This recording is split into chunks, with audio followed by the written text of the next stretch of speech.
Cheating scandals have long marred the beautiful game, and English football is no exception. Behind the glory and drama, there's a darker side to football. From secret payments and match fixing to spying scandals and stealing scouting data, cheating has woven its way into the fabric of English football for over a century. Today, we uncover the entire history of cheating in English football and reveal its most shocking moments. We start in the early 1900s, where English football was still in its formative years, and the rules were much stricter regarding player payments.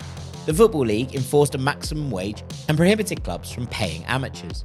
But Manchester City, eager to build a competitive team, found a way around these restrictions.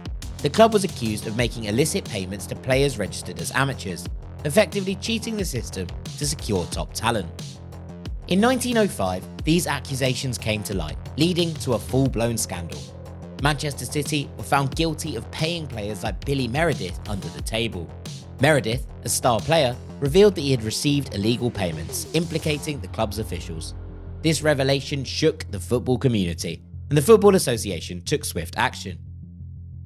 Several Manchester City officials were banned from football for life, and the club was fined heavily. But Meredith, despite being at the centre of the scandal, moved on to Manchester United, where he continued his career. But the scandal exposed the lengths to which clubs would go to gain an advantage. This early form of cheating set a precedent for future controversies in English football. Fast forward to 1964, and English football was rocked by a betting scandal that saw players from multiple clubs jailed for conspiring to fix matches. The British betting scandal centred around a group of players who agreed to manipulate match outcomes in exchange for payments from bookmakers. The scandal highlighted the dark side of football, where greed and corruption could overshadow the sport's integrity. The scandal came to light when Jimmy Gould, a former player, turned whistleblower and exposed the conspiracy. Gould had secretly recorded conversations with other players, revealing their involvement in fixing matches. These recordings were used as evidence in court, leading to the conviction of several high-profile players. Amongst those implicated were Sheffield Wednesday's Peter Swan and David Lane, and former Manchester United player Tony Kaye. They received significant prison sentences, with Swan and Lane banned from football for life. But the scandal not only tarnished the reputations of the individuals involved, but also cast a shadow over English football as a whole. We now move on to the 1970s, which saw Leeds United dominate English football under the management of Don Revie. But behind their success, there were whispers of financial irregularities and unethical practices. Leeds were accused of dual contracts and hidden payments to players, allowing them to bypass wage restrictions and gain a competitive edge. But this approach raised questions about the legitimacy of their achievements. Revie's Leeds were a formidable team, known for their physical style of play and tactical prowess. But the club's off-field activities were equally controversial. Players were allegedly offered unofficial bonuses and perks that were not declared to the football authorities. These dual contracts enabled Leeds to attract top talent whilst appearing to comply with financial regulations. In addition to the dual contracts, there were claims of bribery and match fixing. Revie himself was accused of attempting to bribe opposition players and officials, although these allegations were never conclusively proven. The Revie era ended in 1974 when he left to manage the England national team, but the legacy of financial misconduct and alleged cheating left a stain on Leeds United's history.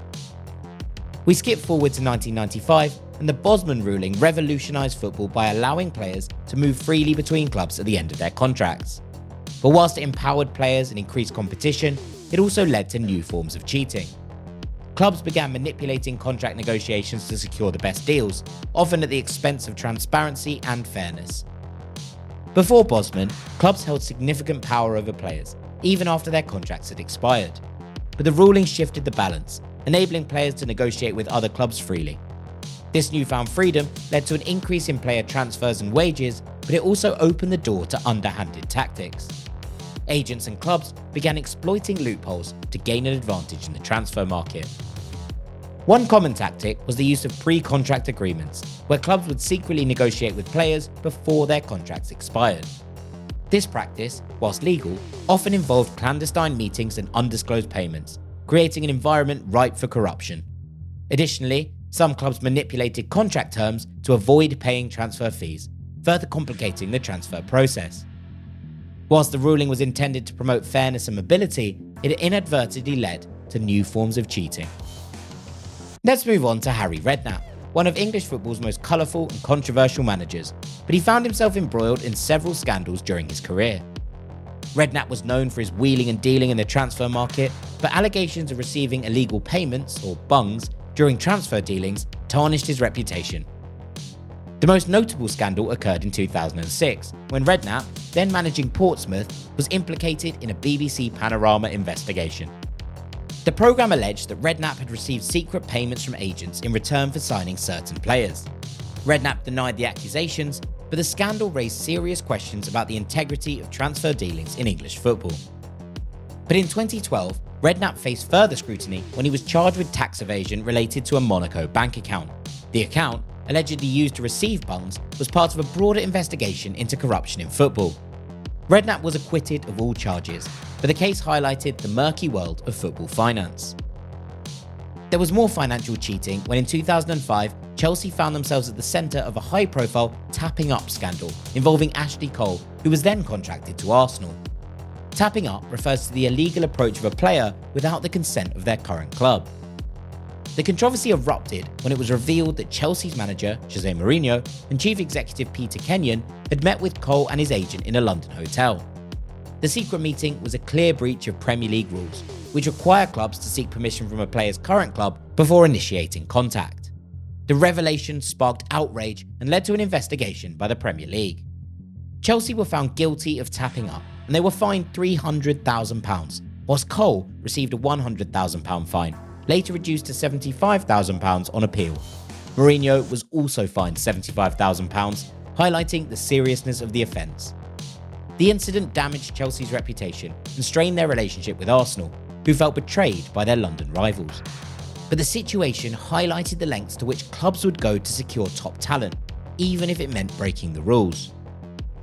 In 2013, a scandal of a different kind emerged when Liverpool staff were accused of hacking into Manchester City's scouting database. The incident revealed a high-tech form of cheating that shocked the football world and highlighted the increasing role of technology in the sport. The hacking scandal not only damaged relations between the two clubs, but also raised serious questions about data security. The controversy began when Manchester City suspected that their scouting database had been compromised, but an internal investigation traced the breach back to Liverpool employees who had accessed City's confidential information on potential signings. This included detailed scouting reports and transfer targets, giving Liverpool an unfair advantage in the market. The scandal came to a head when Manchester City demanded compensation from Liverpool. In 2020, Liverpool agreed to pay £1 million to settle the matter, avoiding a public and potentially damaging legal battle. The payment was an admission of wrongdoing, though both clubs downplayed the severity of the incident, but it was a reminder that cheating can take many forms, even in the digital age. Now we move forward to 2019, where Leeds United found themselves in the spotlight due to the infamous Spygate scandal. Under the management of Marcelo Bielsa, Leeds were accused of sending spies to watch rival teams' training sessions.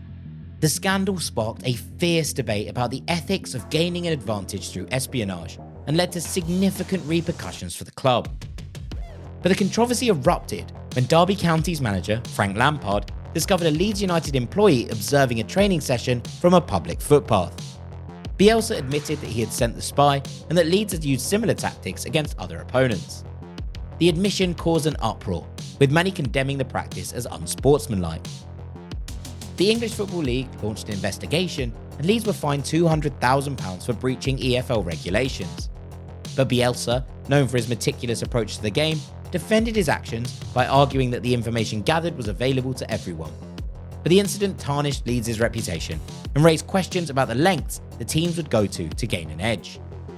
Despite the controversy, Leeds continued their push for promotion, eventually returning to the Premier League in 2020. Now let's skip forward to the here and now, and whilst Manchester City have enjoyed tremendous success in recent years, their achievements have been overshadowed by allegations of financial misconduct. The club has faced ongoing scrutiny and charges for alleged breaches of financial fair play regulations, and these allegations have raised serious questions about the fairness of City's financial model. Financial fair play regulations were introduced by UEFA to prevent clubs from spending beyond their means and to promote financial stability. But Manchester City have been accused of inflating sponsorship deals and hiding financial contributions from their mega-rich owners to bend these rules. In 2020, UEFA handed City a 2-year ban from European competitions and a €30 million fine, but the ban was later overturned on appeal. The Court of Arbitration for Sport ruled that some of the alleged breaches were either not proven or time-barred. But Manchester City's financial dealings remain under close scrutiny, with ongoing investigations by the Premier League.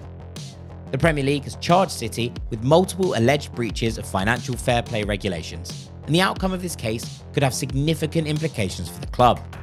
But the legal battle is expected to be lengthy and complex, with both sides preparing for a war. English football has seen its fair share of scandals, from dodgy payments and match fixing to hacking and financial misconduct. Let us know your thoughts on the history of cheating in English football in the comments below, and don't forget to like and subscribe.